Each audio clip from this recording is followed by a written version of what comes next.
একটি মেয়ে ফুলদানিতে জল ভরার চেষ্টা করছিল, কিন্তু সেটা কিছুতেই ভরছিল না। সে বিরক্ত হয়ে ফুলদানিটা কলের নিচে রেখে দিল যাতে নিজে নিজেই ভরে যায়। কিন্তু যখন সে সকালে উঠল তখন বিল্ডিং ম্যানেজমেন্ট জানালো যে সে গতরাতে প্রায় 100 টন পানি ব্যবহার করেছে। অন্যদিকে প্রাচীন যুগের এক সামরিক ক্যাম্পে সেই একই ফুলদানি থেকে অবিরাম জল বের হচ্ছিল। জলের অভাবে কষ্টে থাকা সৈন্যরা আনন্দে নেচে উঠল। তারা মনে করলো এটা দেবতার উপহার। যখন মেয়েটি কল বন্ধ করলো তখন ফুলদানিতে এক ফোঁটাও জল রইল না। এরপর মেয়েটি বেঁচে যাওয়া খাবারগুলো ফুলদানিতে ফেলে দিল। হঠাৎ সেই খাবারও অদৃশ্য হয়ে গেল।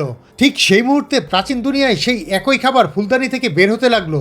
সৈন্যরা তো মহা খুশিতে তা খেয়ে ফেললো। দেবতার প্রতি কৃতজ্ঞতা প্রকাশ করার জন্য জেনারেল একটি চিঠি লিখলেন। সেই চিঠিটা জ্বালিয়ে ফুলদানির মধ্যে ফেলে দিলেন। মেয়েটির ঘরে শুধু কালো ধোঁয়া বের হলো, যা প্রায় কার্পেট পুড়িয়ে ফেলছিল। এটা দেখে সে রেগে গেল এবং সমস্ত মেয়াদ উত্তীর্ণ খাবার ফুলদানিতে ঢেলে দিল।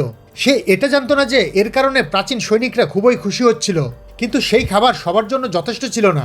তাই জেনারেল মেয়েটিকে একটি চিঠি পাঠালো সাহায্যের জন্য। চিঠি পড়ে মেয়েটি পরিষ্কার বুঝলো যে ফুলদানিটি প্রাচীন জগতের সাথে সংযুক্ত। চিঠিতে লেখা ছিল সেই দেশে 8 লক্ষ মানুষ বাস করে। এত বড় জনসংখ্যাকে সাহায্য করা মেয়েটির পক্ষে সম্ভব ছিল না। সে চিন্তায় পড়ে গেল। ঠিক তখন ওই ফুলদানি থেকে কিছু একটা বের হয়ে সোজা তার মাথায় লাগলো। রাগে সে ফুলদানিকে ধমক দিল, কিন্তু দেখলো যে বের হওয়া জিনিসটি হলো সোনা।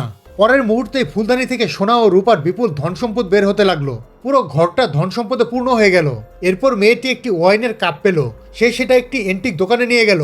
সেখানকার বিশেষজ্ঞ তৎক্ষণাৎ চিনতে পারলো যে এটা অত্যন্ত মূল্যবান প্রাচীন জিনিস এবং $2 বিলিয়ন অফার দিলেন। মেয়েটি এতটাই অবাক হয়ে গেল যে কথাই বলতে পারলো না।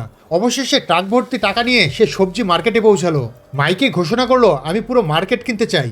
শেষমেশ সে প্রচুর খাবার কিনলো যাতে নিজের পরিশ্রমে প্রাচীন দুনিয়ার 8 লক্ষ মানুষকে সে খাওয়াতে পারে।